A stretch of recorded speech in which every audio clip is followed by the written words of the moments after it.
வணக்கம். Welcome to TNPSC study notes A to Z channel.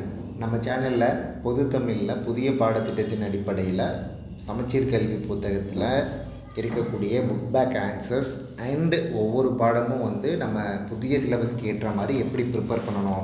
ஏன்னா பழைய சிலபஸில் நம்ம எல்லாமே ஓவரால் மனப்பாடம் பண்ணுற மாதிரியும் ஏகப்பட்ட டேட்டா கலெக்ட் பண்ணுற மாதிரியும் இருந்துச்சு. புதிய சிலபஸ் பார்த்திங்க அப்படின்னா நம்ம ஜஸ்ட்டு பயிற்சி பண்ணால் போதுன்ற மாதிரி அதன் அடிப்படையில் தான் இருக்குது. ஸோ அதற்கேற்ற மாதிரி நம்ம பள்ளி பாட புத்தகத்தில் இருக்கக்கூடிய தகவல்களை நம்ம பாடத்திட்டத்துக்கு ஏற்ற மாதிரி பயிற்சி பண்ணணும் இல்லையா? அதுக்காக நீங்கள் புக் பேக் ஆன்சர்ஸும் உங்களுக்கு சிலது டவுட்ஸ் இருக்கும். ஸோ அந்த மாதிரி எந்த பிரச்சனையும் வரக்கூடாது அப்படின்றதுக்காக தான் நம்ம டெய்லி ஒவ்வொரு லெசனாக உரைநடை, இலக்கணம், இலக்கிய பகுதி எல்லாமே எதெல்லாம் நம்மளுக்கு சிலபஸில் கவர் ஆகுது, எதெல்லாம் நம்ம ப்ரிஃபரன்ஸ் கொடுக்கணும், ஓகேங்களா? அந்த மாதிரி தலைப்புகளை மட்டும் நம்ம எடுத்து கொடுத்துருக்கோம். அந்த தலைப்புகளுக்கு ஏற்ற மாதிரி நீங்கள் ப்ரிப்பேர் பண்ணிக்கலாம், ஓகேவா? உட்காந்து எல்லாத்தையும் நான் மனப்பாடம் பண்ணணும் அப்படின்ற அவசியம் புதிய சிலபஸில் இல்லை. அதற்கு ஏற்ற மாதிரி எல்லா தகவலுமே அடங்கின வீடியோ தொகுப்பாக தான் உங்களுக்கு இந்த காணொலியுமே இருக்கும், சரிங்களா? அதனால் வீடியோவை முழுசாக பாருங்கள். அப்போ தான் இந்த பாடம் எடுத்துக்கிட்டிங்க அப்படின்னா அந்த பாடத்தை சார்ந்த எல்லா தகவலுமே உங்களுக்கு கிடைக்கும். அதாவது இப்போ நம்ம பார்க்க போகிறது 6ஆம் வகுப்பில் பருவம் 2ல் 2வது லெசன், ஓகேங்களா? ஆல்ரெடி பருவம் 1ல் இருக்கக்கூடிய 3 லெசனை முடித்து அதுக்கான பிடிஎஃப்பும் நம்ம கொடுத்துட்டோம். அண்டு பருவம் 2ல் இருக்கக்கூடிய முதல் லெசன் நேற்று நம்ம வீடியோ போஸ்ட் பண்ணிட்டோம். இன்றைக்கி பார்த்திங்க அப்படின்னா நம்ம 2வது லெசன் வீடியோ பார்க்குறோம், ஓகேங்களா? இப்போ நம்ம டேரெக்டாக வீடியோக்குள்ளே போயிடலாம். வீடியோ ஃபுல்லாக ஸ்கிப் பண்ணாமல் பாருங்கள். உங்களுக்கு இதில் இருக்கக்கூடிய புக் பேக் ஆன்சர்ஸ் அதை சார்ந்த எல்லா தகவலுமே உங்களுக்கு கிடச்சிரும், சரிங்களா? அதனால் நீங்கள் கவலையே படாமல் இந்த வீடியோ பார்த்துட்டு அதுக்கேற்ற மாதிரி ப்ரிப்பேர் பண்ணலாம். அண்டு புது புக்கோட ஆன்சர்ஸ் மட்டும் தான் நம்ம போட போகிறோமா சார் அப்படின்னா இல்லை. நம்ம இதுக்கு அப்படியே கண்டினியூஸாக நம்ம அடுத்து பழைய புக் வரும் உங்களுக்கு. அதுக்கப்புறம் சமச்சீர் கல்வியில் சிறப்பு தமிழ் இருக்குல்ல, அது சிறப்பு தமிழோட பழைய புக் அட்வான்ஸ் தமிழ். ஸோ இந்த மாதிரி எல்லா புக்கையுமே நம்ம ஒவ்வொரு புக்கோட புக் பேக் ஆன்சர்ஸு நம்ம புதிய சிலபஸ்க்கு ஏற்ற மாதிரி என்ன படிக்கலாம்னு சொல்லி கண்டினியூஸாக உங்களுக்கு வீடியோ வரும். ஸோ அதை நீங்கள் மிஸ் பண்ணாமல் பார்க்கணும் அப்படின்னா நம்ம சேனலில் ஃபாலோ பண்ணிக்கோங்க, ஓகேங்களா? டேரெக்டாக வீடியோஸ்க்கு போயிடலாம். இதில் பாடறிந்து ஒழுகுதல் அப்படின்றது 2வது பாடம். அதில் ஃபஸ்ட்டு நம்மளுக்கு இலக்கிய பகுதியில் என்ன கொடுத்துருக்காங்க அப்படின்னா ஆசாரக்கோவை கொடுத்துருக்காங்க, ஓகேங்களா? ஆசாரக்கோவை நம்மளுக்கு டேரெக்டாக சிலபஸில் இருக்கா சார் அப்படின்னா புதிய சிலபஸில் இது இல்லை. அதனால் நம்ம மேலோட்டமாக இந்த பாடலை பார்த்துக்கிட்டோம்னா போதுமானது, ஓகேங்களா? அதில் இதில் நம்ம பார்க்க வேண்டியது எப்போதும் நான் சொல்கிற மாதிரி அறிஞர் பொருட்களை பார்த்துக்கோங்க. அண்ட் அதற்கான பிரித்தெழுதுக சேர்த்தெழுதுக இருந்துச்சுன்னா பார்த்துக்கோங்க. அந்த இலக்கியம் சார்ந்து இந்த செய்யுளில் இருக்கக்கூடிய தகவலை நம்ம பார்த்துக்கலாம், ஓகேங்களா? அந்த அளவுக்கு போதுமானது. ஃபுல்லாக அந்த பாட்டை நீங்கள் மனப்பாடம் பண்ணியே ஆகணும் அப்படின்னு நான் சொல்ல மாட்டேன், ஓகேங்களா? அண்ட் ஆசாரக்கோவையை பெருவாயில் முள்ளியார் அவர் தான் எழுதினார். இந்த மாதிரி தகவல்கள் இது பொதுவான தகவல்கள். ஏன்னா தமிழின் சிறப்பு தொன்மை இருக்கு இல்லையா? அந்த பாயிண்ட் ஆஃப் வியூவில் இந்த மாதிரி ஒரு நூலாசிரியர் குறிப்பு, மேற்கோள்கள் அதெல்லாம் கேட்கலாம். ஸோ அந்த மேற்கோள்கள்ன்ற பாயிண்டில் நம்ம பார்க்கும் பொழுது இதில் ஒரு லைன் 2 லைன் முக்கியமான லைனை படித்து வச்சுக்கோங்க, அவ்வளோதான். நம்ம பழைய சிலபஸ் மாதிரி ஃபுல் பாட்டும் நான் மனப்பாடம் பண்ணி வைக்கணும், ஏதாவது ஒரு லைனை கேட்டுருவாங்களோ அப்படின்னு நம்ம பயப்பட தேவையில்லை. ஸோ இது நம்மளுக்கு டேரெக்டாக சிலபஸில் இல்லாத வார்த்தை தான். அப்போ இந்த ஏரியாவை நான் எப்படி சார் ஃபோக்கஸ் பண்ணணும் அப்படின்னா தமிழின் தொன்மை அண்டு பழங்கால தமிழ் அந்த லைனுக்கு கீழே அப்புறம் மேற்கோள்கள், இதை சார்ந்து கூற்றுகள், இந்த அடிப்படையில் மட்டும் நான் இந்த டாப்பிக்கை நான் ஃபோக்கஸ் பண்ணால் போதும். புரியுதுங்களா நான் என்ன சொல்கிறேன்னு? இதை தனியாக இலக்கியம் சார்ந்து ஃபுல் தகவலும் நம்ம படிக்கணும்னு படிக்க வேணாம். தமிழின் தொன்மைன்னு ஒரு லைன் இருக்குது, அதில் அதற்கேற்ற மாதிரி ஏதாவது லைன் இந்த பாடலில் வருதா அப்படின்னு பார்த்துட்டு அந்த பார்வையில் அந்த கோணத்தில் நம்ம பார்த்திங்கன்னா மட்டுமே போதுமானதுன்னு நான் சொல்கிறேன், ஓகேங்களா?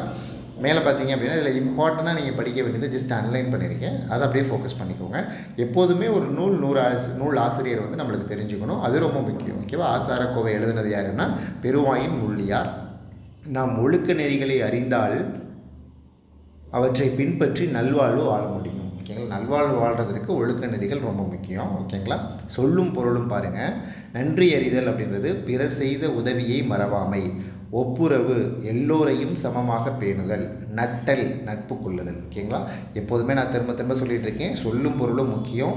ஏன் அப்படின்னா நம்மளுக்கு எதிர்ச்சொல் இருக்குது, ஒரு பொருள் பன்மொழி இருக்குது, அண்டு பொருளுக்கான விளக்கம் இருக்குது. இந்த மாதிரி பல டைப்பில் எனக்கு சொல்லும் பொருள் பயன்படும். ஸோ அதை ஸ்கூல் புக்கில் எங்கே இருந்தாலும் மிஸ் பண்ணிடக்கூடாது, ஓகேங்களா?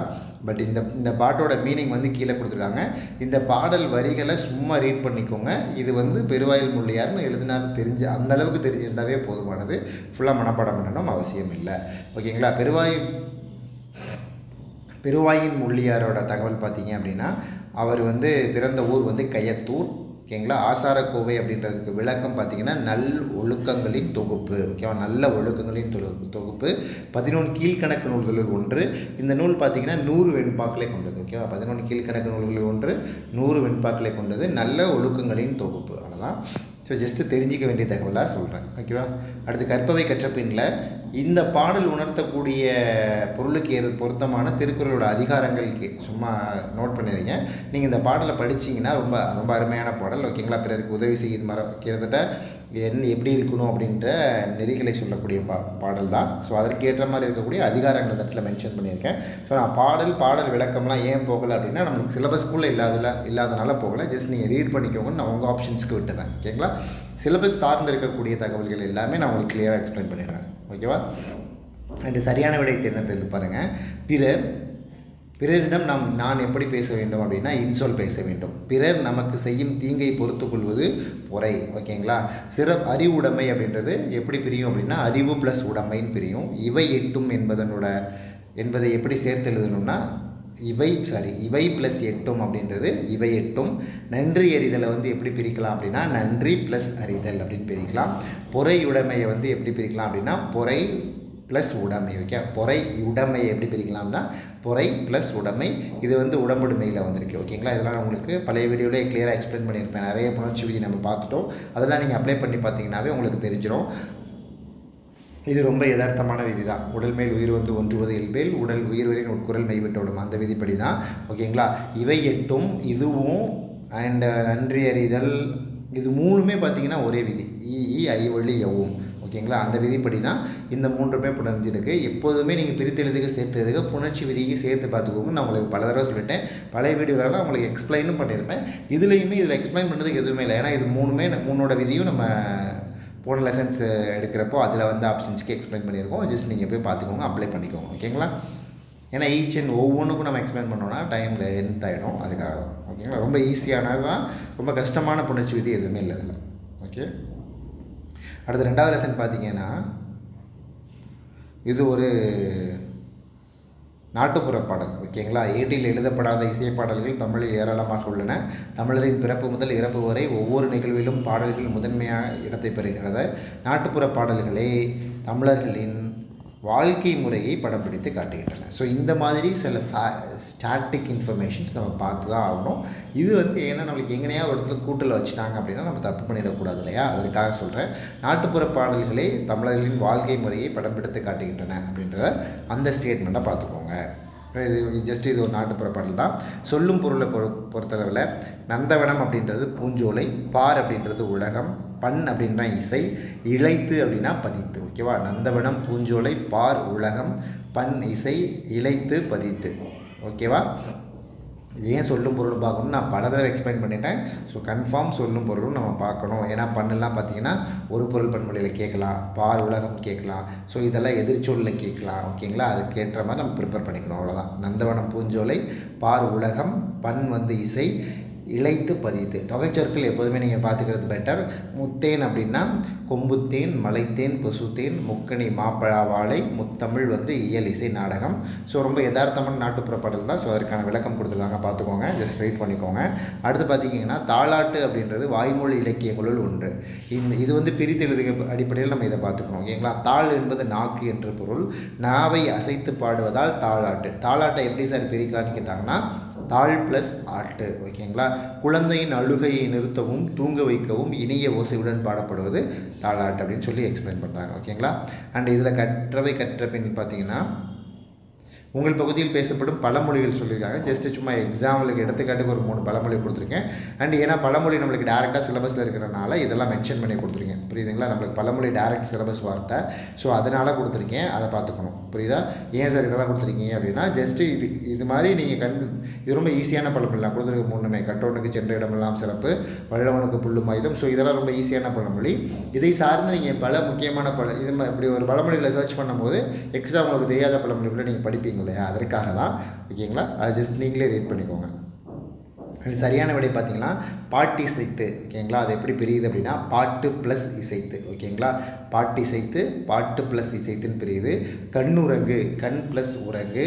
வாழை இலை வாழை ப்ளஸ் இலை வந்து வாழை இலை. ஓகேங்களா, கை அமர்த்தி அப்படின்றது கை ப்ளஸ் அமர்த்தின்னு பிரியும். ஓகேங்களா, இதுவும் உடம்படுமை தான். உதித்த அப்படின்ற சொல்லின் வேர்ச்சொல் உதித்த அப்படின்றதோட எதிர்ச்சொல் மறைந்த. ஓகேங்களா, நம்மளுக்கு எதிர்ச்சொல் டேரெக்டாகவே சிலபஸில் இருக்கக்கூடியது. ஸோ இது எல்லாமே முக்கியம். ஏன்னா சேர்த்தெழுதுக பிரித்தெழுதுக சிலபஸில் இருக்குது, எதிர்ச்சொல் சிலபஸில் இருக்குது. ஓகேவா.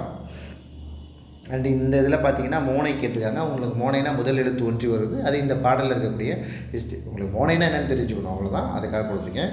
அண்டு வாய்மொழி இலக்கியங்களின் பெயர்கள் தொகுத்து எழுதுக. இதெல்லாமே வாய்மொழி இலக்கியங்கள் தான். இதை கொடுத்துட்டு எது வாய்மொழி இலக்கியங்கள் இல்லைன்னு கேட்டாங்கன்னா கூட உங்களுக்கு தெரிஞ்சுக்கணும், அதற்காக கொடுத்துருக்கேன். ஓகேங்களா, நடவு பாட்டு, தாளாட்டு, வெள்ளைப்பாட்டு, விடுகதை பாட்டு, ஏற்றப்பாட்டு, பரிகாச பாட்டு, கும்மி பாட்டு, கண்ணன் பாட்டு, ஏசல் பாட்டு, ஒப்பாரி பாட்டு எல்லாமே பார்த்திங்கன்னா நம்மளுக்கு வாய்மொழி இலக்கியங்களில் தான் வரும். ஓகேங்களா. அடுத்து தமிழர் பெருநாளை பற்றி பார்க்குறோம். விழாக்கள் என்பது நமது பண்பாட்டை அடுத்த தலைமுறைக்கு கொண்டு செல்வது. ஓகேங்களா, அதை பார்த்துக்கோங்க. இயற்கையை வணங்குதல் தமிழர் மரபு. தமிழர் கொண்டாடும் பல விழாக்கள் இயற்கையை போற்றும் வகையிலே அமர்ந்திருக்கின்றன. இதெல்லாம் ஸ்டேட்மெண்ட் இம்பார்ட்டன்ட், இதெல்லாம் ஃபேக்சுவலாக இருக்கக்கூடிய முக்கியமான வரிகள் தான். ஓகேங்களா, இயற்கையை வணங்குதல் தான் தமிழர் மரபு. தமிழர் கொண்டாட்டம் பல விழாக்கள் இயற்கையை போற்றும் வகையிலே அமைந்திருக்கின்றன. அவற்றுள் சிறப்பானது பொங்கல் விழா. பொங்கல் விழா வந்து தமிழர் திருநாள்னு சொல்லுவாங்க. கதிரவனுக்கு நன்றி கூறி சிறப்பு செய்யும் விழா பொங்கல் விழா. உழவர்கள் ஆடி திங்களில் விதைப்பர், தை திங்களில் அறுவடை செய்து பயனடைவர். தை திங்களில் முதல் நாளில் பொங்கலிட்டு வழிபடுவர். ஓகேங்களா, அதனால இது அறுவடை திருநாள்னு சொல்லுவோம். பொதுவாகவே பொங்கல் வந்து ஒரு அறுவடை திருநாள் தான். ஓகேங்களா. உழவர்கள் இயற்கைக்கு தம்முடன் உழைத்த கால்நடைகளுக்கும் இந்நாளில் நன்றி தெரிவிப்பர். இவ்விழாவினை உழவர் திருநாள் என்றும் கூறுவர். பொங்கல் திருநாள் 2 நாட்கள் முதல் 4 நாட்கள் வரை கொண்டாடப்படுகிறது. அடுத்து பொங்கலுக்கு முதல் நாள் இருக்கு இல்லையா, அது போகி திருவிழா. பழையன கழிதலும் புதியன புகுதலும் அப்படின்றது நன்னூல் நூற்பா சொல்லக்கூடியது. ஓகேங்களா, வீட்டில் உள்ள பயனற்ற பொருட்களை நீக்கி வீட்டை தூய்மை செய்கிற நாள் தான் என்ன, போகி. ஓகேங்களா, இது மார்கழி மாதத்தின் கடைசி நாள். ஓகேவா, மார்கழி மாதத்தில் மார்கழி தை தானே, மார்கழியோட கடைசி நாள் வந்து போகி கொண்டாடுவாங்க. தையோட முதல் நாள் வந்து நம்ம பொங்கலை அறுவடை திருநாளாக கொண்டாடுறோம். ஓகேங்களா, வாழ்க்கைக்கு வளம் தரும் மலை கடவுளை வழிபாடும் நோக்கில் தான் போகி பண்டிகை இந்திர விழாவாக அந்த காலத்தில் கொண்டாடினாங்க. ஓகேங்களா, அந்த காலத்தில் இந்திர விழா கொண்டாடப்பட்ட செய்தி மணிமேகலை சிலப்பதிகாரத்துலலாம் இருக்குது. அந்த இந்திர விழா தான் இன்றைக்கி நம்ம போகி விழாவாக கொண்டாடுறோம். ஓகேங்களா, வாழ்க்கைக்கு அந்த போகி விழா பார்த்திங்கன்னா மலைக்கடவுளை வந்து மலை கொடுக்குறாங்களா, மலைக்கடவுள் வர்ண பகவான் சொல்லுவோம்ல, அவரை வேண்டிக்கிட்டு கொண்டாடப்படக்கூடியது தான் இந்த போகி திருவிழா. ஓகேங்களா. தை மாதத்தின் முதல் நாள் பார்த்திங்கன்னா பொங்கல் திருவிழா. பொங்கல் வந்து பொங்கி வருது இல்லையா, அதுதான் அதுக்கு விளக்கம். ஓகே, பொங்கல் அப்படின்னு ஏன் வைக்கிறோம்னா பொங்கி எழுதல் அப்படின்றது. ஓகேங்களா, தையின் முதல் நாளில் திருவள்ளுவர் ஆண்டு தொடங்குகிறது. ஸோ அதான் தை 1 வந்து திருவள்ளுவர் ஆண்டு அப்போ ஆரம்பிச்சிடுது. ஓகேங்களா, அதுதான் நம்ம பொங்கல் நாளாக கொண்டாடுறோம். 2வது நாள் பார்த்திங்கன்னா திருவள்ளுவர் நாள். அதை வந்து நம்ம மாட்டு பொங்கலாகவும் கொண்டாடுறோம், அண்டு திருவள்ளுவர் நாளாகவும் கொண்டாடுறோம். ஓகேங்களா, விளைச்சலுக்கு காரணமான கதிரவனுக்கு நன்றி கூறுகிறோம். பொங்கலுக்கு அடுத்த நாள் மாட்டுப்பொங்கல். மாடுகள் உழவர்களின் செல்வமாக மதிக்கப்படுகிறது. மிக முக்கியம், மாடு என்ற சொல்லுக்கு செல்வம் என்ற பொருளும் உண்டு. ஓகேங்களா, மாடு என்ற சொல்லுக்கு செல்வம் என்ற பொருளும் உண்டு. ஓகேங்களா, திருவள்ளுவர் ஆண்டை எப்படி சார் கணக்கு பண்ணணும் அப்படின்னா, எக்ஸ்ட்ரா கிமு 31 வந்து நம்ம திருவள்ளுவர் ஆண்டுன்னு நம்ம மென்ஷன் பண்ணுறோம். ஸோ இந்த ஆண்டுக்கான திருவள்ளுவர் ஆண்டு எப்படி சார் கணக்கு படிக்கிறதுனா, இந்த ஆண்டோட 31 ஆட் பண்ணிங்கன்னா போதும். ஓகேங்களா, இப்போ 2025 நம்மளுக்கு 2025ஓட திருவள்ளுவர் ஆண்டு என்ன சார்னு கொஷின் கேட்பாங்க. அப்போ ஜஸ்ட் 31 ஆட் பண்ணிங்கன்னா 65. ஓகேங்களா, 2056 தான் 2025ஓட திருவள்ளுவர் ஆண்டு. ஓகேங்களா, அதை பார்த்துக்கோங்க. ஒன்றும் இல்லை, 2025 + 31 இது பண்ணிங்கன்னா 56 வரும். இப்போ 2025ஓட இது வந்து திருவள்ளுவர் ஆண்டு வந்து 56. ஓகேங்களா, அதான் சொன்னேன். மாட்டுப்பொங்கல் நாளிலோ அதற்கு அடுத்த நாளிலோ சில ஊர்களில் மஞ்சு விரட்டு நடைபெறும். மஞ்சு விரட்டு அப்படின்றது மாடுகளை அடக்கி தள்ளுவும் வீர விளையாட்டு. இவ்விளையாட்டு மாடு பிடித்தல், ஜல்லிக்கட்டு, ஏறுதழுவுதல் அப்படின்ற பல பெயர்கள் அழைக்கப்படுகிறது. ஓகேங்களா, மாட்டுப்பொங்கலுக்கு அடுத்த நாள். ஓகேங்களா, ஃபஸ்ட்டு 3 நாள் இருக்கு இல்லையா, ஃபஸ்ட்டு மாட்டுப்பொங்கல், ஃபஸ்ட்டு 4 நாள் ஆக்சுவலாக கனெக்ட் பண்ணோன்னா போகி, அப்புறம் மாட்டுப்பொங்கல், அப்புறம் பொங்கல், அப்புறம் மாட்டுப்பொங்கல், அப்புறம் வந்து காணும் பொங்கல். ஓகேங்களா, இது வந்து நம்ம அறுவடை திருநாள் கொண்டாடுறோமா தமிழர்கள். இது மாதிரி இந்தியாவில் பல இடத்துல அறுவடை திருநாள் கொண்டாடப்படுகிறது. அதுக்கு கொடுத்துருக்காங்க. இதெல்லாம் ரொம்ப பேசிக்காக ஜிஎஸ்லேயே கூட வரக்கூடிய கேள்விகள். ஓகேங்களா. அறுவடை திருநாள் வந்து ஆந்திரம், கர்நாடகம், மராட்டியம், உத்தரப்பிரதேசம் ஆகிய மாநிலங்களில் மகர சங்கராந்தி அப்படின்னு கொண்டாடப்படுகிறது. ஓகேங்களா. பஞ்சாப் மாநிலத்தில் லோரி அப்படின்ற பெயரில் கொண்டாடப்படுகிறது. குஜராத் மற்றும் ராஜஸ்தானில் உத்தராயன் அப்படின்ற பெயரில் கொண்டாடப்படுகிறது. ஓகேங்களா. அண்டு ஏறு தழுவுதல் நடக்கக்கூடிய சில முக்கியமான இடங்கள் கொடுத்துருக்கேன், ஜஸ்ட் பார்த்துக்கோங்க. அவங்க கேட்டுக்கனால கொடுத்துருவோம்.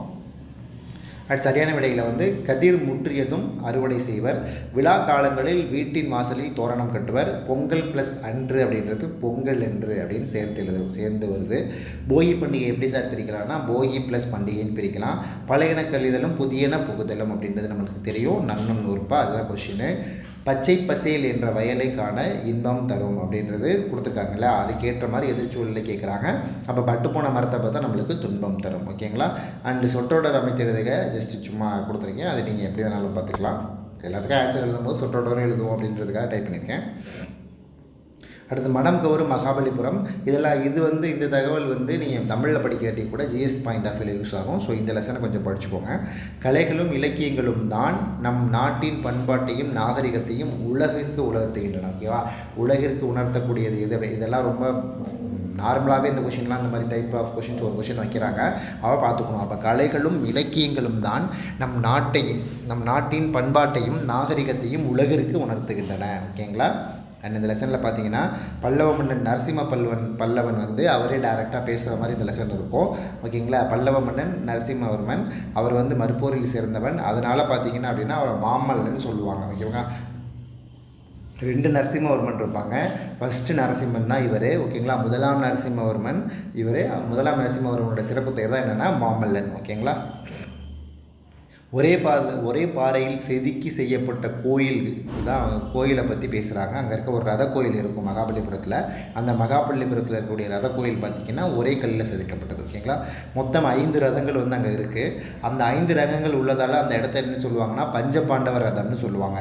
இதையெல்லாம் வந்து மாமல்லர் அவருடைய முதலாம் நரசிம்மவர்மன் காலத்திலே உருவாக்கப்பட்டுச்சு. ஓகேங்களா. கிட்டத்தட்ட அது 7ஆம் நூற்றாண்டை சேர்ந்தது. ஓகேங்களா. பல்லவர்களோட ஆட்சி காலமே 7ஆம் நூற்றாண்டு தான். இதெல்லாம் நீங்கள் ஹிஸ்ட்ரியிலே படிப்பீங்க. இங்கேயே ஸோ பாறைகள் வந்து அப்படியே அந்த மகாபலிபுரமே வந்து அங்கங்கே இருந்த பாறைகளை உருவாக்குனதா, தனியாக இங்கேருந்து கல்லெல்லாம் எடுத்துகிட்டு வந்து உருவாக்கல. ஓகேங்களா. அதான் சொல்லியிருக்காங்க. மகாபலிபுரத்தில் காண வேண்டிய இடங்கள் கொடுத்துருக்காங்க, ஜஸ்ட் ரீட் பண்ணிக்கோங்க. அண்டு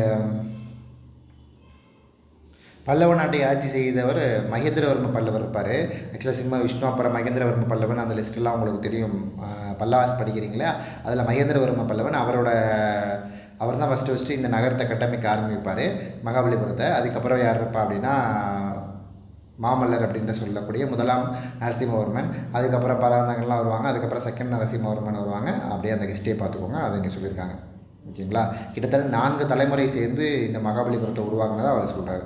அர்ஜுனன் தபசு அப்படின்ற சிலை இருக்குது. அது அர்ஜுனன் தபசு அப்படின்றது என்ன, அங்கே பார்த்தீங்கன்னா அந்த பாறையில் மனிதர்கள், விலங்குகள், பாறைகள் போன்ற சிற்பங்கள் எல்லாமே செதுக்கப்பட்டிருக்கு. ஓகேங்களா. அண்ட் அது புடைப்புச் சிற்பங்கள் அப்படின்னா நம்மளுக்கு வெளியிலேருந்து பார்த்தா தெரியும். ஓகேங்களா. அந்த மாதிரி இருக்கும். இந்த 2 கிட்டத்தட்ட 100-150 மேற்பட்ட சிற்பங்கள் வந்து அங்கே இருக்குது. எல்லாம் ஜஸ்ட் அப்படியே ரீட் பண்ணிக்கோங்க. ஓகேங்களா. அதில் ஒன்றும் பெருசாக குழப்பறதுக்கு இல்லை. அர்ஜுனன் தவம் செய்யும் காட்சியை சொல்லக்கூடியதுனால அது அர்ஜுனன் தபசுன்னு பேர் பெற்றது. அதற்கு வேறு ஒரு பெயரும் இருக்குது, பாகீரதன் தவம். ஓகேங்களா. இந்த ஸ்டேட்மெண்ட் பார்த்துக்கோங்க. அது அர்ஜுனன் தபசுன்னு ஏன் பேர் வச்சுன்னா அர்ஜுனன் தவம் செய்யக்கூடிய காட்சியை பற்றி பேசுகிறது. அதற்கு பாகீரதன் தவம் அப்படின்ற பெயரும் இருக்குது. ஓகே. ஆகாய கங்கை வந்து நீர் வடிவது போல் அங்கே ஒரு காட்சி இருக்குது, அதையும் பார்த்துக்கோங்க. மாமல்லபுரம் அப்படின்றதே அந்த மற்போரில் சிறந்த மாமல்லர் அப்படின்ற முதலாம் நரசிம்மவர்மனின் பெயரால் உருவாக்கப்பட்டதுன்னா அந்த ஊர் தற்போது அதை மகாபலிபுரம் அப்படின்னு நம்ம சொல்கிறோம். ஓகேங்களா. அதே மாதிரி சிற்பக்கலை வடிவமைப்புகளில் 4 வகைப்பாடுகள் இருக்குது. குடைவரை கோயில், ஒற்றைக்கல் கோயில், கட்டுமான கோயில், புடைப்பு சிற்பங்கள். இது எல்லாமே எங்கே சார் இருக்குது அப்படின்னா எனக்கு மகாபலிபுரத்தில் நீங்கள் போய் என்ன போனால் பார்க்கலாம். ஓகேங்களா. அவ்வளோதான் அந்த லெசனு. அண்டு மயங்கொழிகள் ரொம்ப ரொம்ப முக்கியம் சார். ஏன் சார் முக்கியம் அப்படின்னா இது எனக்கு டைரக்ட் சிலபஸில் இருக்கக்கூடிய வார்த்தை. மயங்கொழிகள்னு இருக்கா சார் அப்படின்னா இல்லை, மயங்கொழிகள்னு இல்லை. ந வேறுபாடு, ல வேறுபாடு, ர வேறுபாடு அப்படின்னு இருக்குது. ஸோ இது எல்லாமே அந்த வேறுபாடுகள் எல்லாமே எனக்கு இனமொழிகள்லையும் மயங்கொழிகள்லையும் வந்துடும். ஸோ இது எனக்கு கிளியராக தெரிஞ்சால் தான் நான் என்ன பண்ண முடியும். எனக்கு கொஷின்ஸ் வந்து டைரெக்டாக மயங்கொழிகள் சார்ந்தும் கேட்கலாம், ல வேறுபாடுலையும் கேட்கலாம். ஸோ அதற்கான பொருள் கேட்கலாம், இல்லாட்டி எழுத்து பிள்ளைகளை கேட்கலாம், அல்லது அல்லது சொற்பிழைகள் எழுத்துக்கள் சொற்றொடர் பிழைகள் இல்லையா அதில் கேட்கலாம். ஸோ இந்த மாதிரி பல டைப் ஆஃப் கொஷின்ஸ்க்கு எனக்கு இந்த மயங்கொலிகள் ரொம்ப முக்கியம். அப்போது மயங்கொலிகள் சார்ந்த பொருட்கள் டைரெக்டாகவே கேட்பாங்க. ஓகேங்களா, இது மனம் மனம் அந்த இதெல்லாம் இருக்கு இல்லையா, 2 சொல்லினா 3 சொல்லினா.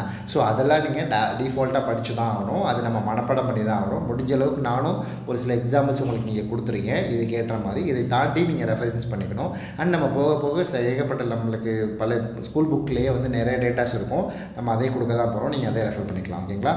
அண்டு மனம் மேலே கொடுத்துருக்காங்க பார்த்தீங்களா, 2 சொல்லினா 3 சொல்லினா இதற்கு என்ன வித்தியாசம் அப்படின்றத நீங்கள் பார்க்கணும். அண்டு மயங்கொலிகள் அப்படின்றது நம்ம உச்சரிப்பில் சிறிதளவு வேறுபாடு இருக்கும். நம்மளுக்கு பார்க்க வந்து பார்த்திங்க அப்படின்னா ஒரு உச்சரிப்பில் சின்னதாக வேறுபாடு இருக்கும். ஆனால் எழுத்து லெட்டர் வந்து வேறு மாதிரி இருக்கும். பார்க்க வேறு மாதிரி இருக்கும். ஆனால் உச்சரிப்பு பார்த்திங்கன்னா என்ன அப்படின்னு சொல்லும்போது பெரிய வேறுபாடு இருக்காது இல்லையா. அப்போ அந்த சொற்கள் எங்கிருந்து உருவாகிறது அப்படின்றத நம்ம தெளிவாக புரிஞ்சுக்கிட்டோம் அப்படின்னா அந்த வேறுபாடை நம்மளால் உணர முடியும் அப்படின்றதா. மொத்த மயங்கொலிகள் எத்தனை அப்படின்னா 8 சார். அதில் பார்த்தீங்கன்னா நாவே 3, ழால 3, ரால 2. ஓகேங்களா, 3 3 3 3 3 2. அப்போ டோட்டலாக எனக்கு 8 மயங்கொலிகள் தமிழில் இருக்குது. ஓகேங்களா. அந்த நானா எழுத்துக்கள், இந்த எழுத்துக்களோட உருவாக்கம் இங்கே கொடுத்துருக்காங்க. ஜஸ்ட் இதெல்லாம் ஒரு தடவை ரீட் விட்டுக்கோங்க. ஓகேங்களா. ஃபுல்லாக மனப்பாடம் பண்ணுமா சார் அப்படின்னா கம்பேர் பண்ணி படிச்சுக்கோங்க. கொஞ்சம் உங்களுக்கு ஈஸியாக தான் இருக்கும். அதில் பார்த்தீங்கன்னா இந்த இந்த எப்படி நம்ம ஆல்ரெடி நம்ம இதுக்கு முன்னாடி லெசன்லேயே பார்த்தோம். இன எழுத்துக்களில் வல்லின எழுத்துக்கள் வல்லினமும் மெல்லினமும் இடையின எழுத்துக்கள் அவற்றிற்கு அவையே இடையினம் பார்த்தோம். ஓகேங்களா. அப்போ வல்லினமும் மெல்லினமில் இந்த டேன இத்து இந்து இரு இன்ன இதெல்லாமே இன எழுத்துக்கள்னு கொடுத்துருக்காங்க. டாவை எடுத்து அந்த 3 சொல்லி நா வருது இல்லையா, அது டன்னகரம். தாவை எடுத்து வரக்கூடிய இந்த நா வந்து தன்னகரம் சொல்லுவாங்க. ராவை அடுத்து வரக்கூடியது ரன்னகரம் அப்படின்னு சொல்லுவாங்க. ஸோ அதே மாதிரி இங்கே எடுத்துக்காட்டு கொடுத்துருக்காங்க பாருங்கள். இந்த டாக்கு எடுத்து இந்த டா வந்துச்சுன்னா 3 சொல்லின்னு தான் வரணும். ஓகேங்களா. அது பக்கத்தில் 2 சொல்லின்னு வருதுன்னா அந்த இடத்துல ரா வரணும். அதே இந்த பெரிய ரா வர்ற இடத்துல கவனிங்க, இந்த பெரிய ரா வர்ற இடத்துல 3 சொல்லி இன் வந்துச்சு அப்படின்னா அது தப்பு. அப்படி அந்த சொல்லு வந்து எழுத்து பிள்ளையாக இருக்குது அப்படின்னு அர்த்தம். ஓகேங்களா. அதே மாதிரி இந்த 2 சொல்லி இன் வர்ற இடத்துல 2 சொல்லி இன் வர்ற இடத்துல இந்த டா வந்துச்சு அப்படின்னாலும் தப்பு. புரியுதுங்களா. அப்போ இப்படி வராது. ஓகேவா. இன்னும் சொல்லணும்னா அப்போ கண்டான்னு எழுதுறீங்கன்னு வச்சுக்கோங்க. கண்டான் புரியுதுங்களா. இது இப்படி தான் பார்க்கணும், இதை பார்க்கக்கூடாது. ஓகேங்களா. ஏன்னா இட்டு தான் வரும். ஓகேங்களா. அப்போ இப்படி வரும்போது இந்த இடத்துல நீங்கள் கண்டான் எழுதுனீங்கன்னு வச்சுக்கோங்க, இது தப்பு. இப்படி வராது. இது சேர்ந்து வரவே வராது. புரியுதுங்களா. அப்போ அதுக்கேற்ற மாதிரி பார்க்கணும். நான் கண்டான் இந்த டானை பார்க்குறேன் சார்னா இது ஆண்பால் பெண்பால் அந்த இது போயிடக்கூடாது. இங்கே இருக்க என்ன பார்க்கணும். ஓகேங்களா. இட்டு தான் வரும். அடுத்து பார்த்தீங்கன்னா இந்த பாருங்கள், இது எல்லாம் மனப்பாடம் பண்ணி தான் சார் ஆகணும். இதெல்லாம் ஒன்றுமே பண்ண முடியாது நம்ம. ஓகேங்களா. அந்த இந்த பாருங்கள், இந்த வானம் வெடி, இந்த வானம் ஆகாயம், இந்த பனி வேலை, இந்த பனி வந்து குளிர்ச்சி. அதே மாதிரி வேறுபாடில் வகரலகரம் நகரலகரம் மகரலகரம் இருக்குது. பார்த்துக்கோங்க. இந்த இதெல்லாம் டிஃப்ரென்ஸ் கன்ஃபார்ம் நீங்கள் பார்த்துக்கணும். வானம்லாம் பார்த்துக்கணும், படிச்சுக்கோங்க. அண்ட் அதே மாதிரி இங்கே பாருங்கள், பொருள் வேறுபாடுகளில் விலை, இந்த விலை வந்து பொருளின் மதிப்பு, இந்த விலை வந்து உண்டாக்குதல், இந்த விலை வந்து விருப்பம். இந்த இலையில் பாருங்கள், இந்த லை வந்து வகரலை வந்துச்சுன்னா செடியின் இலை, மெலிந்து போதல் நூல் இலை. ஓகேங்களா. அதே மாதிரி ரேர வேறுபாடு உருவாகிற இடம் நீங்கள் ஜஸ்ட் ரைட் பண்ணிக்கோங்க சார். ஓகேவா.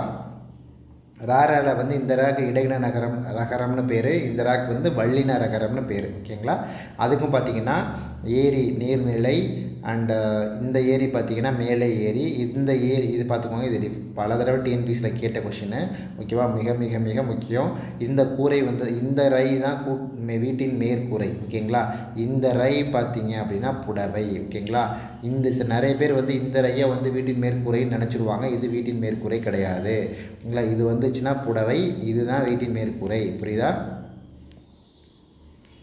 ஓகேங்களா.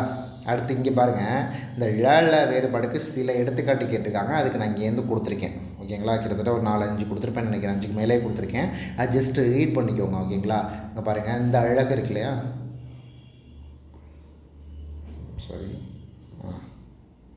இந்த அழகு இருக்கு இல்லையா, ஓகே, இந்த அழகு இருக்கு இல்லையா, இதுக்கு வந்து பறவையோட மூக்கு, இந்த அழகு பெண் பறவை, இந்த அழகு வனப்பு. புரியுதா. அழகில் வித்தியாசத்தை புரிஞ்சுக்கணும். அலை அப்படின்றது திரை, இந்த அலை தயிர், இந்த அலை வந்து கூப்பிடும். புரியுதா. இந்த ஒளி வந்து ஓசை, ஒளி வெளிச்சம், ஒளி வந்து கெடு, புரியுதா? அது கெடுத்தல் இருக்கு இல்லையா, அந்த ஒளி, ஒளிச்சிடாமல அந்த ஒளி, புரியுதா? அடுத்து ஏன்னா இந்த லேலா வேறுபாடு இங்கே கேட்டுக்கனால எடுத்துக்காட்டு கொடுத்துருக்கேன், எல்லாத்துக்கும் நான் கொடுக்கல. ரா நான் எல்லாத்துக்குமே கொடுக்கல, ஜஸ்ட்டு கொடுத்துருக்கேன். அதுக்கு நீங்கள் இதுக்கு இது மாதிரி நீங்கள் அடுத்த ரேராக்கு நேனாக்கெலாம் சர்ச் பண்ணி படிச்சுக்கணும். அப்படிங்களா? கலை பார்த்திங்கன்னா இது வித்தை, கலைத்துறையில் இருக்காங்களா அந்த வேலை. இந்த கலை வந்து நீக்குதல், இந்த கலை மூங்கில் முக்கியம், புரியுதா? கிளி அச்சம், கிளி ஒரு பறவை, கிளி துண்டாக்குதல், புரியுதா? தலை வந்து சிரசுன்றது நம்ம தலை இருக்குல்ல, அதுதான். கட்டுதல், இந்த தலைனா இதுனா இலை. தாள் நாக்கு, இந்த தாள் கால், இந்த தாள் வந்து பனி, புரியுதா? இது மாதிரி நீங்கள் இந்த ரேர வேறுபாடு நானா வேறுபாடெலாம் எடுத்து படிச்சுக்கோங்க. மயங்குழி எழுத்துக்களை வந்து ஒழித்து காட்டுன்னு சும்மா இது கொடுத்துருக்காங்க. நான் இது ஒரு எடுத்துக்காட்டாக தான் கொடுத்துருக்கேன். இந்த எடுத்துக்காட்டை நீங்கள் ரெஃபரன்ஸ் பார்த்துக்கோங்க. இப்போ பார்த்தீங்கன்னா பாருங்களேன், இந்த அறம், இந்த ரம் வந்து கருவி, இந்த அறம் வந்து உங்களுக்கு தெரியும், புரியுதுங்களா? இந்த அரி தெரிந்து கொள்ளுதல். அப்போ இந்த அரி என்னன்றதை கண்டுபிடிங்க, புரியுதுங்களா? இந்த அரி என்னன்றதை கமெண்ட் பண்ணுங்கள். உரிய சொந்தமான அருகு பக்கம், இதெல்லாம் ஜஸ்ட்டு மயங்கொழிகளுக்காக எழுதியிருக்கேன், ஓகேங்களா? அறை வந்து இந்த அறை என்னன்னு கமெண்ட் பண்ணுங்கள், ஓகேங்களா? இப்போ நீங்கள் கமெண்ட் பண்ணுறது என்னென்னா அறம், ஓகேங்களா? அரி, அறை, இதெல்லாமே கமெண்ட் பண்ணுங்கள். இந்த இறங்கு ரெண்டுக்குமே கொடுத்தாச்சு, ஓகேங்களா? உரை, அதே மாதிரி இந்த உரை என்னென்னு கமெண்ட் பண்ணுங்கள். இந்த கூரை முகடு கொடுத்தாச்சு, அந்த கூரை மேலே நான் கொடுத்துட்டேன் தரு. அப்போ இது மட்டும் கமெண்ட் பண்ணுங்கள், ஓகேங்களா? நண்பர்களுக்கும் பயன்படும், புரியுதா? அண்டு இதில் பார்த்தீங்க அப்படின்னா சரியான விடை தேர்ந்தெடுக்கல. சிரம் அப்படின்றது தலை, இலைக்கு வேறு பெயர் வந்து இந்த தலை. நான் அதெல்லாம் எல்லாமே ஆன்சர் நோட் பண்ணியிருக்கேன், நீங்கள் குழப்பாமல் ஆன்சர் படிச்சுக்கலாம், எல்லாமே கரெக்டு தான், ஓகே? Don't worry. காலை வண்டி இழுப்பது வந்து காலை, அந்த கடலுக்கு வேறு பெயர் வந்து இந்த பறவை, ஓகேவா?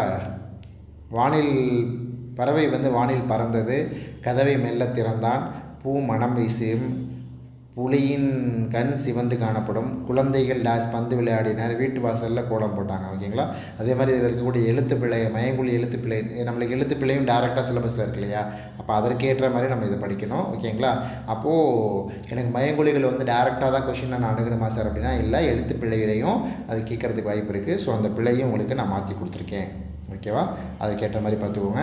ஜஸ்ட் நம்மளுக்கு பத்தியை படிச்சுட்டு அதுலேருந்து வினா கேட்டு பதில் எழுதுகிற மாதிரி தான் நம்மளுக்கு சிலபஸில் இருக்குது. இது ஜஸ்ட்டு டேரெக்டாக அதுலேருந்து கொஷின்ஸ் மட்டும் மேக் பண்ண சொல்லியிருக்காங்க, ஜஸ்ட் மேக் பண்ணியிருக்கேன், ரீட் பண்ணிக்கோங்க, அவ்வளோதான். இந்த தொடரில் சரியான தொடர் எதுன்னு கேட்குறாங்க. கதிரவன் காலையில் உதித்து மாலையில் மறையும், அதான் சரியான தொடர், ஓகேவா? அண்ட் இதெல்லாம் சும்மா அப்படியே எல்லா ஆன்சர்ஸும் கொடுக்கும்போது அப்படியே நானும் ஃபில் பண்ணான்னு அப்படியே எல்லாத்தையும் ஃபில் பண்ணியிருக்கேன், அவ்வளோதான், ஓகேவா? ஜஸ்ட் இதை போர் அடிச்சுன்னா ரீட் அடிக்கோங்க. அண்ட் இதை பார்த்துக்கோங்க.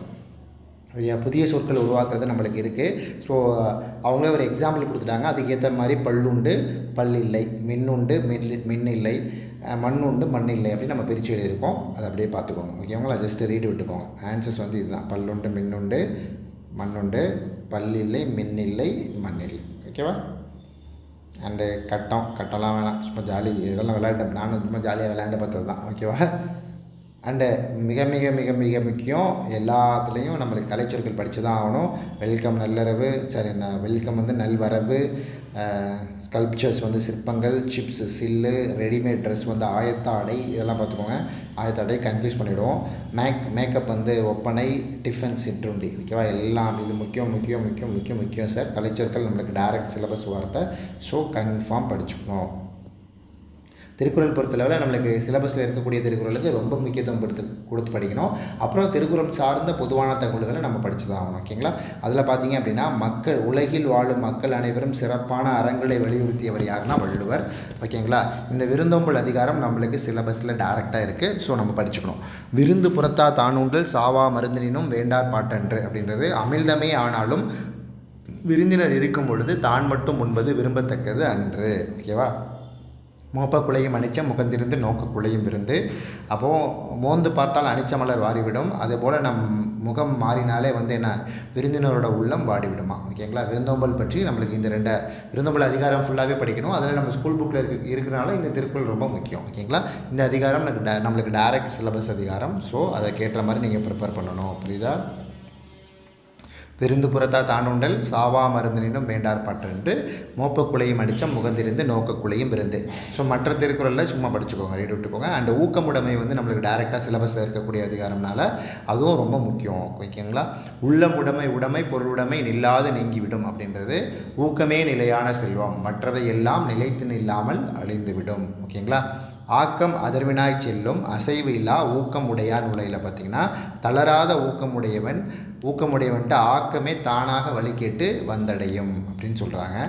அடுத்து வெள்ளத்து அணைய மலர் மாந்தர்தம் வெள்ளத்து அணைய மலர் நீட்டம் மாந்தர்தம் அணையது உயர்வு அப்படின்னு அந்த குறள் பார்த்திங்கன்னா தண்ணீரின் உயரத்திற்கு ஏற்ப நீர்ப்பூக்கள் வளரும், அதுபோல் உன்னுடைய ஊக்கத்தின் அளவிற்கு ஏற்ப தான் மனிதர்கள் உயர்வார்கள் அப்படின்றது அந்த குறளோட விளக்கம். உள்ளுவதெல்லாம் உயர்வுள்ளல் மற்றது தள்ளினும் தள்ளாமை நிறுத்து. அப்போ எண்ணுவதை நீ உயர்வாக எண்ணணும். ஓகேங்களா? எண்ணியதை அடையாவிட்டாலும் எண்ணியதாவது நீ கைக்கொள்ளும். நீ என்றப்பவே நீ உன்னுடைய வாழ்க்கை எப்படி இருக்கணும் அப்படின்றது அட்லீஸ்ட் இப்போ நான் குரூப் 1 அடிக்கணும் அப்படின்னு நினச்சி ஃபோக்கஸ் பண்ணணும். நான் டேரெக்டாக வந்தோடனே இல்லை எனக்கு ஏதோ ஒரு வேலை கிடைச்சா லைக் அப்போல்லாம் இருக்காங்க. எய்ம் ஃபோக்கஸ் பண்ணுறதே வந்து ஹையாக ஃபோக்கஸ் பண்ணுங்கள் அப்படின்றது எப்போதுமே சொல்லுவேன். அதுதான் எண்ணுவது உயர்வாக எண்ணணும். ஓகேங்களா? நீ எண்ணியதை அடையாவிட்டாலும் எண்ணியதை விடக்கூடாது. ஓகேங்களா? அந்த முயற்சி தான் ரொம்ப முக்கியம். ஓகே, அந்த ஊக்கம் தான் எப்போதும் முக்கியம். ஓகேவா? அண்ட் அடுத்த குறள்லாம் ஜஸ்ட் படிச்சுக்கோங்க. அண்டு சரியான விடை பாருங்கள். விருந்தினரின் முகம் எப்போது வாடும் அப்படின்னா நம் முகம் மாறினால். அந்த குறள் நீங்கள் மேலே பார்த்துருப்பீங்க. நிலையான செல்வம் பார்த்திங்கன்னா ஊக்கம். ஆராயும் அறிவு உடையவர்கள் வந்து பயன் தராத சொற்களை பேச மாட்டார்கள். பொருள் உடைமை அப்படின்றத எப்படி பிரிக்கலாம்னா பொருள் ப்ளஸ் உடைமைன்னு பிரிக்கலாம். உள்ளுவது எல்லாம் அப்படின்றத எப்படி பிரிக்கலாம்னா உள்ளுவது ப்ளஸ் எல்லாம் அப்படின்னு பிரிக்கலாம். பயனிலாவை எப்படி பிரிக்கலாம்னா பயன் ப்ளஸ் இலான்னு பிரிக்கலாம். ஓகேங்களா? எதுகை மோனை கேட்டிருக்காங்க, அதை நான் மேலேயே அன்லைன் பண்ணி கொடுத்துருக்கேன், பார்த்துக்கோங்க. இடம் மாறி உள்ள சீர்கள் பார்த்தீங்கன்னா இது வந்து எத்தனாவது குறள்னு கொடுத்துருக்கேன். மேலே இருக்கிறதுல 6வது குறள் 8வது குறள் கொடுத்துருக்காங்க. இது 2 தான் மாறி இருக்குது. ஓகேங்களா? ஊக்கம் வந்து கீழே வரணும், அது மேலே வந்திருக்கணும், இது இங்கே வந்திருக்கணும், இது இங்கே வந்துச்சுன்னா குறள் கரெக்ட். அவ்வளோதான். ஊக்கமது கைவிடல், அதுக்கு ஏற்ற மாதிரி இருக்கக்கூடிய திருக்குறள் வந்து உடைமை பொருளுடைமை நில்லாது நீங்கிவிடும். அந்த குறள் தான் வந்து சரியான இருக்குது. ஏன்னா அந்த குறளோட விளக்கம் பார்த்தீங்கன்னா உங்களுக்கு கிளியராக புரியும். ஓகேங்களா? உடைமை பொருளுடைமை நில்லாது நீங்கிவிடும் என்ன சொல்லுது? ஊக்கமே நிலையான செல்வம், மற்றவை எல்லாம் நிலைத்து நில்லாமல் அழிந்துவிடும் அப்படின்றது. அதுதான் அப்போ ஊக்கம் உள்ளது. அது ஔவையாருடைய வரிகள் என்ன? ஊக்கமதி கைவிடல் அப்படின்றது என்ன? ஊக்கம் தான் உனக்கு எப்போதுமே அதில் கைவிடாமல் இருக்கணும் அப்படின்றது தான் அந்த லைன் எக்ஸ்ப்ளனேஷன்ஸ். ஸோ அதுக்கு ஏற்ற மாதிரி இந்த குறள் தான் பொருந்துது. ஓகேங்களா? அண்ட் கீழ் வரும் இந்த பத்தியை படித்து பார்த்தீங்கன்னா அதுக்கு ஏற்ற மாதிரி இருக்கக்கூடிய குறள் எதுன்னு கேட்குறாங்க. பத்தியை படித்து பாருங்கள், பாஸ் பண்ணிவிட்டு வெள்ளத்து அணைய மலர் நீட்டம் மாந்திரத்தம் உள்ளத்து அணைய உயர்வு, அதுதான் கரெக்டாக இருக்கும். ஓகேங்களா? அண்ட் அவ்வளோதான், முடிச்சாச்சு. நம்மளுக்கு நெக்ஸ்ட் லெசன் வந்து 3வது லெசன் வந்து நாளைக்கு நம்ம வீடியோ போஸ்ட் பண்ணிடுவோம். அந்த வீடியோவில் கீழே வந்து டிஸ்கிரிப்ஷனில் நான் உங்களுக்கு இந்த PDF கொடுத்துட்றேன். ஓகேங்களா? நீங்கள் டவுன்லோட் பண்ணி படிச்சுக்கலாம். ஸோ இந்த வீடியோக்கு கீழே உங்களுக்கு டிஸ்கிரிப்ஷன் இருக்காது. நான் வந்து அடுத்த வீடியோ ஒவ்வொரு புக்கும் முடித்த உடனே அந்த மொத்த புக்கோட டிஸ்கிரிப்ஷன்லேயும் அந்த மொத்த புக்கோட PDFும் வந்து நான் டிஸ்கிரிப்ஷனில் கொடுத்துறேன். பிகாஸ் நான் ஒவ்வொரு லெசனுக்கும் கொடுத்தேன் அப்படின்னா அப்போ வந்து நான் கட் பண்ணி எடுக்கணும்.